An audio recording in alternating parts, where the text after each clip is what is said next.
Hello, it's 9 p.m. in RTD. It's time to English New Edition. For tonight's headlines, we have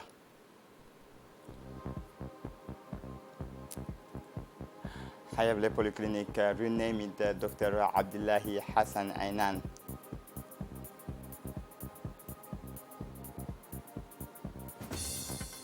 For the international scene, Gaza borders opens after truce between Israeli and Islamic Jihad. Welcome to our newsroom. The Minister of Health, Dr. Ahmed Robla Abdullahi, presided today the ceremony of changing the name of the polyclinic Hayable. Henceforth, this center will bear the name of the polyclinic Dr. Abdullahi Hassan Ainan, one of the first doctors of the Republic of Djibouti, now deceased. The official ceremony for excellence posthumous recognition is dedicated to the late Dr. Abdullahi Hassan Ainan, who actively contributed to the development of the health system. This ceremony was attended by the Secretary General of the Ministry of Health, Dr. Salah Benoit Trab, the family of the deceased, and all officials of the Ministry of Health who were keen to honor the memory of this brave man who was a great servant of the nations. As a reminder, he served in several dispensaries and hospitals in Djibouti, notably in Engela, Pierre Pascal Center, Hayable, and finished his long career as a chief doctor of the Shakib Saad Umar Center, formerly Paul Ford Center, before retiring in 2008.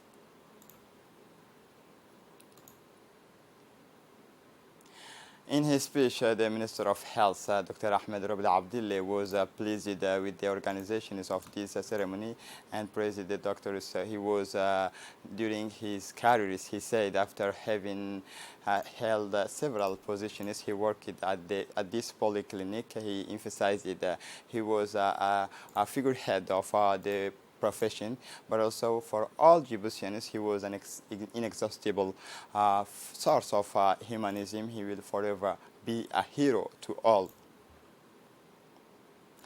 Today we celebrate Salam African Bank's meteoric rise as it continues its expansion in the region.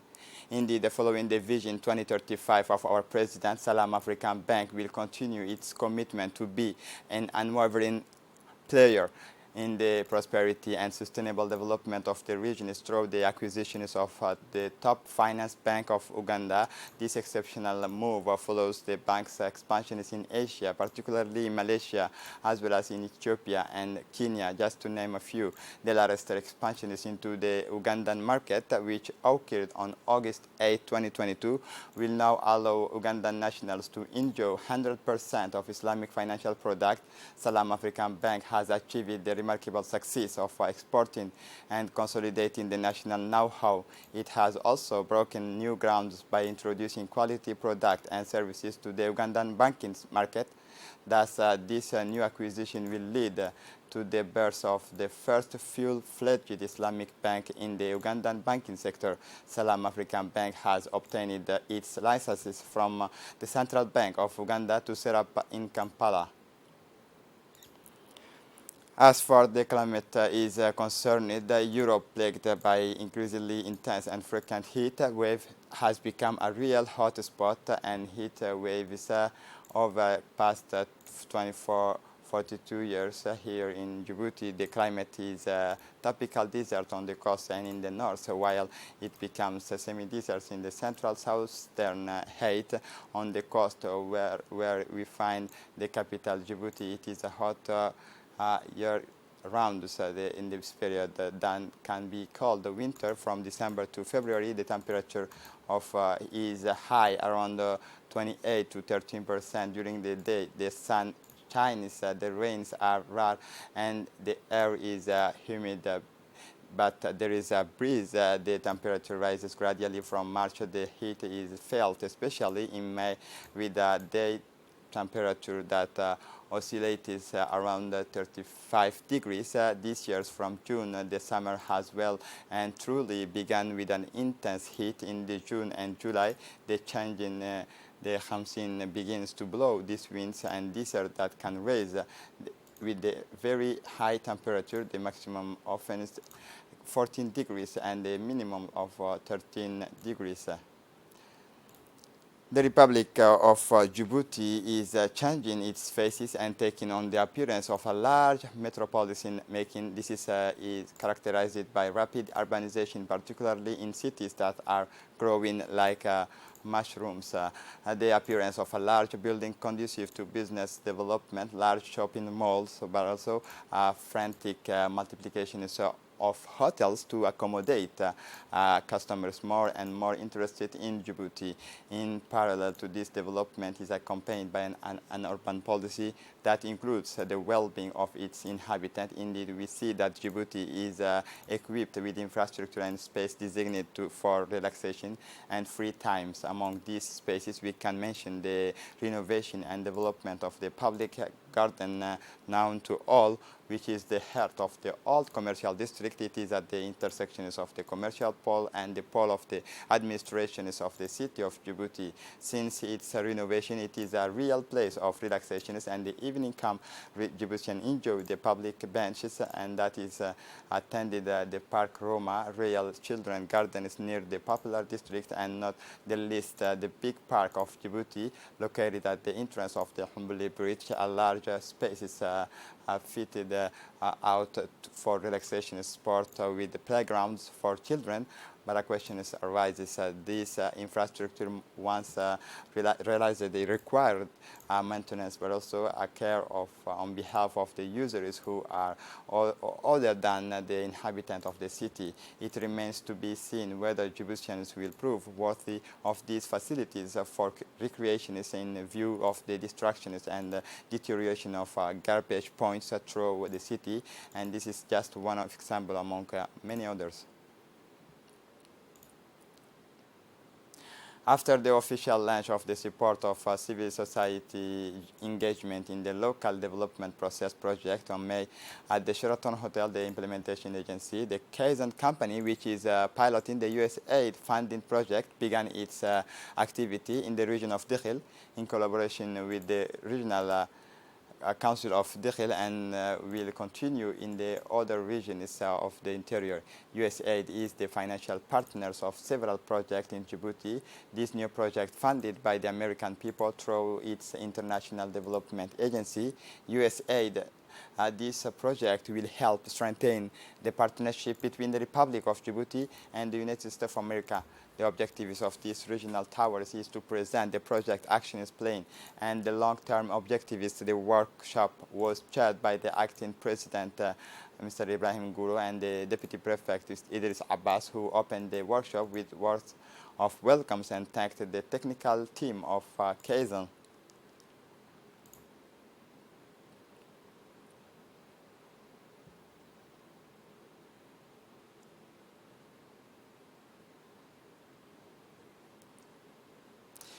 This period of wave in characterized in Tujura by the shortage of fish on the local market. Despite the efforts of fishermen who are deployed to the large gubet, the quantity of fish remains far from satisfying the needs of the local population accustomed to the daily consumption of fish. Tujurian households have difficulty adapting to the consumption of meat, which is twice as expensive as fish. A situation is that particularly affects household with the low purchasing power. Finally, the prefect of Tujura encourages the efforts made by the fishermen who spare no effort to supply the population with the fish, and at the same time the prefect urges fishermen to remain vigilant on the sea in this period of the intense wave.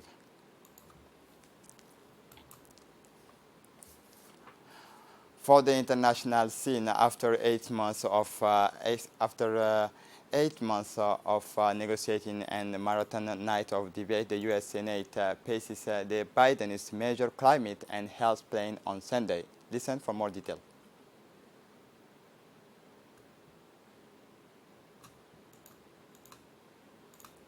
They handing the president a significant victory less than 100 days before crucial elections. By their vote alone, Democrats approved the 480 billion plus investment plan, which had the House of Representatives for a final vote this week before being signed into the law by Joe Biden. This will held on Sunday, August 7, offering a significant milestone victory for the president, less than 100 days away. By their votes alone, the Democrats have approved this plan of more than $430 billion of investment, which takes the road to the House of Representatives for a final vote this week before being signed into law by the Joe Biden's plan. The result of difficult negotiation with the right wings of Democratic parties, this envelope includes the largest investment ever committed in the United States for the climate, $370 billion to reduce greenhouse gas emissions by 40% by 2030. In Gaza, troops broke in Security Council meeting. The Israeli occupation forces carried out strikes this Sunday. Listen for more detail.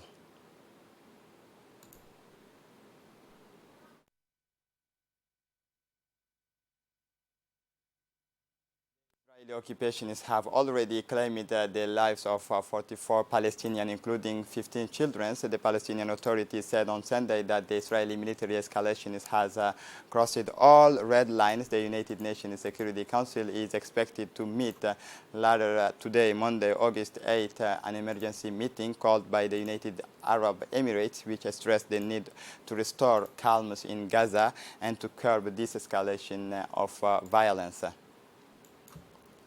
In Ukraine, 4 new ships leaves the Black Sea port for 4 new ships at the Ukrainian port of Odessa and Kronomorsk on the Black Sea on Sundays, according to Ukrainian authorities. They are carrying more than 116,000 tons of foodstuff.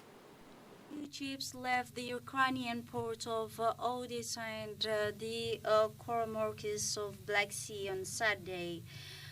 According to the Ukraine authorities, they are transporting more than 160,000 tons of foodstuff, mainly corn flour and sunflower oil. 2 ships are designed for Turkey, another is to go to China, and to the last to Italy. Several boats have already left Ukraine this week, such as the Navy Star, which flies the flag of Panama, and it is due to the head of the island. It was unexpected on Saturday off island and Istanbul by Turkish, Russian, and Ukrainian experts as provide for the agreement signed by the Kiev and Moscow. Finally, for the first time since the beginning of Russian military operations achieved the bulk carry-out, the Fulmars under the flag of Barbados arrived in the Ukrainian port to receive a load of cereals. This is it for the news. Thanks for watching us. Have a good evening.